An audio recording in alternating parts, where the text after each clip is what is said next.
A'udzubillahi minasyaitonirrajim. Bismillahirrahmanirrahim. Assalamualaikum warahmatullahi wabarakatuh. Alhamdulillahirabbil alamin. Allahumma shalli ala sayidina Muhammad wa ala ali sayidina Muhammad. Qala rabbi shrah li sadri wa yassir li amri wa hludatan min lisani yafqahu qawli. Amma ba'd. Alhamdulillah, mohon izin pada bapak-bapak semua sekalian memperkenalkan diri.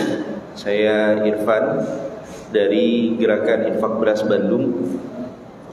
Mungkin kalau pernah dengar, alhamdulillah kantor kita juga nggak jauh dari sini, Pak.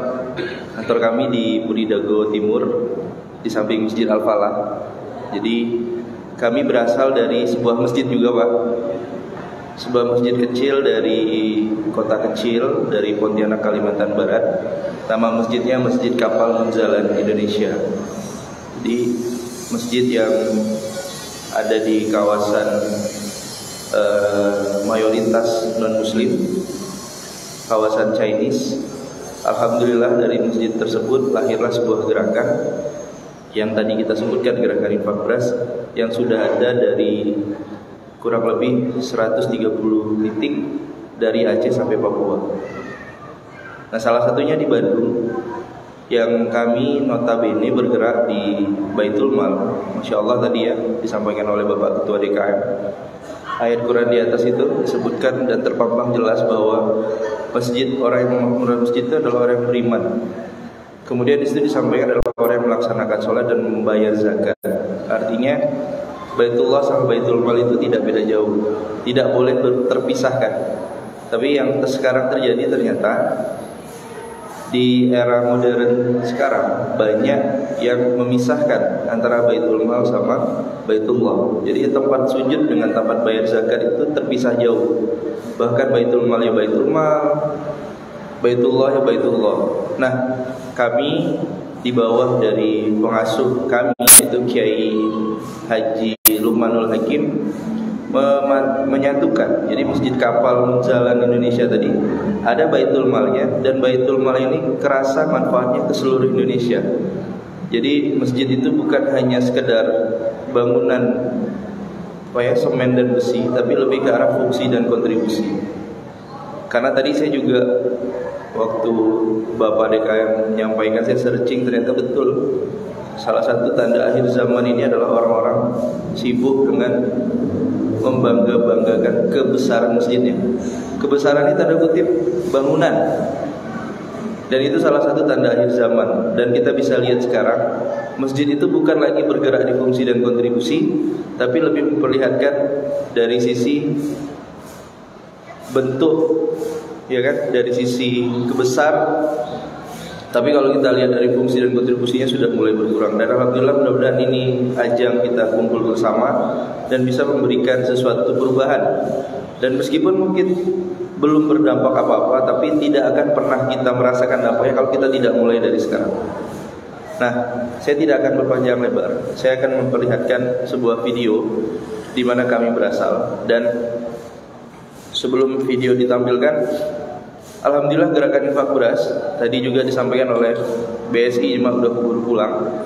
Di situ tadi ada sekitar beberapa puluh ribu pondok pesantren yang ada di seluruh Indonesia. Dan itu merupakan salah satu ekosistem yang bisa kita gunakan. Dan alhamdulillah Bapak-bapak, Gerakan Infak Beras Bandung sudah memberikan beras gratis. Jadi kalau di sini ada ATM beras yang diambil berasnya oleh para masyarakat sekitar masjid. Yayasan Bank BRI ya, BRI. Tapi kalau kami mengumpulkan receh, karena dengan Rp1.000 sehari atau Rp25.000 per bulan itu sudah bisa jadi orang tua asuh, memberikan beras gratis ke 1025 pondok di kota Bandung, Pak. Kurang lebih ada 70.000 lebih santri yang mendapatkan beras gratis setiap bulan. Jadi kalau kami di Gerakan Infak Beras itu, dalam pemberian beras itu tidak satu kali dalam 1 tahun, tapi bagaimana caranya kami bisa memberikan beras dengan hitungan 5 kg per santri, itu rutin setiap bulan. Saat dia sudah mendapatkan beras di bulan pertama, kami berkomitmen untuk bisa memberikan beras setiap bulannya. Dan alhamdulillah sekarang sudah ada 1025 pondok yang mendapatkan beras, dan kurang lebih di angka terakhir itu 80 ton setiap bulan. Itu fluktuatif, Pak. naik turun. Bahkan kami pernah nyampai 145 ton sebulan. Dan uang itu kami habiskan. Satu bulan itu kami bisa mengumpulkan untuk Bandung itu kurang lebih sekarang di angka rata-rata 1,5 sampai 2 miliar, Pak. Dari receh-receh tadinya. Ini berarti menunjukkan bahwa kita punya potensi, kita punya kekuatan yang besar, kita punya momentum yang kalau dimanfaatkan dengan baik, saya rasa itu bisa memberikan manfaat juga yang sangat besar. Tadi pagi saya datang ke masjid ini, dapat soto, kemudian gak lama dapat lagi snack. Ini sudah memperlihatkan kalau kata kiai kami itu masjid 3M, masjid makan-makan. Jadi nggak sempat lapar udah dapat makanan lagi. Ini harapannya inilah salah satu bentuk contoh masjid yang harus dicontoh masjid-masjid lain. Orang lapar datang ke masjid. Orang nggak punya pekerjaan datangnya ke masjid. Orang kebingungan datangnya ke masjid. Jangan sampai orang kebingungan, orang lapar datang ke masjid malah diusir. Orang datang ke masjid malah disuruh pergi. Masjidnya tutup. Habis isya masjidnya tutup. Masjid Nabawi, Masjidil Haram, ada yang tutup dah masjidnya? Tidak ada. Sekarang kita nyontoh masjid mana gitu. Terkadang orang datang ke masjid ditolak, akhirnya dia lari ke diskotik, dia lari ke pub, diterima di sana, selamat datang di masjid, diusir. Itu yang kadang-kadang saya bentuk protes gitu. Kami apalagi kan tadi disampaikan bicara tentang remaja masjid. Remaja ini ibarat seorang yang tidak pernah dapat kepercayaan, Pak, kalau di masjid. Baru azan sedikit dimarahin, baru bikin kegiatan sedikit dicurigai. Loh kok kami nggak dapat tempat di masjid? Begitu kami coba untuk ini, harusnya kan mohon maaf kami mungkin dikelola, dibina, dikasih tahu, diajarin dengan cara yang mungkin jauh lebih ahsan atau lebih baik, supaya tidak ada kesenjangan. Kalau kita lihat tadi masjid isinya anak kecil sama orang tua, anak mudanya nggak ada. Hampir semua masjid saya lihat. Karena tadi kita datang dicurigai, kita datang tidak dikasih kepercayaan. Ah, masih kecil, bisa apa kamu? Saya sudah sering merasakan hal seperti itu. Harapan kami nggak minta apa-apa. Kami juga pengen dengan tadi saya juga baca salah satu 7 golongan yang dirindukan surga itu adalah anak muda yang hatinya terpaut dengan masjid.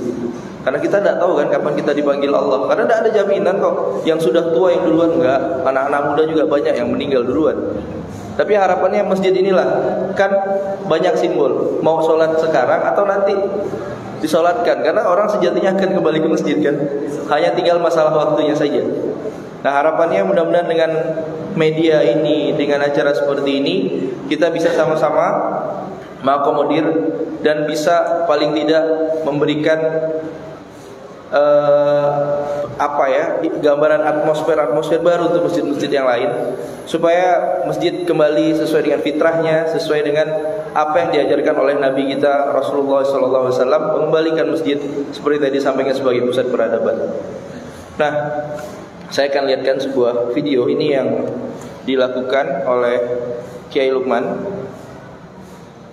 Masjid inilah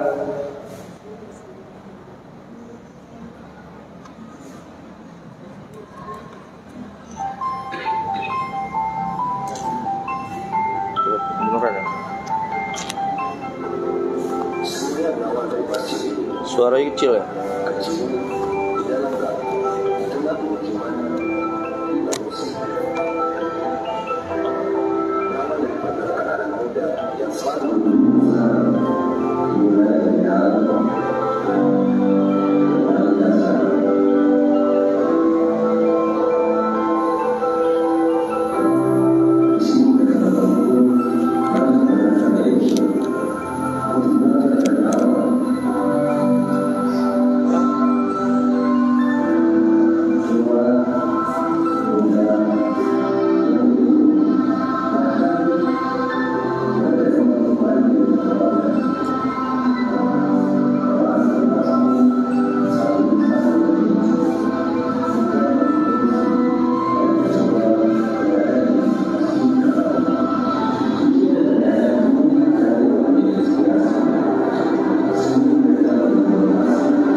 Jadi itu Pak, mudah-mudahan dengan kegiatan seperti ini kita bisa berkolaborasi.